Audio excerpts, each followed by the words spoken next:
అక్షయ తృతీయ. అక్షయ తృతీయ అనగానే గుర్తుకు రావాల్సింది బంగారం కాదండి. సింహాచలంలో జరిగే చందనోత్సవం.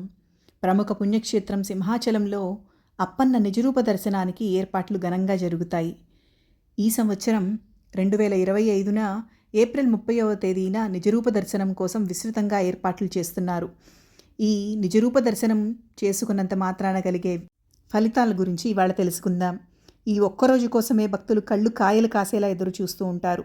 తెలుగు రాష్ట్రాలతో పాటు పక్క రాష్ట్రాలైన ఒరిస్సా, ఛత్తీస్గఢ్ నుంచి కూడా భక్తులు లక్షలాది మంది చందనోత్సవం కోసం తరలివచ్చే రోజు ఇది.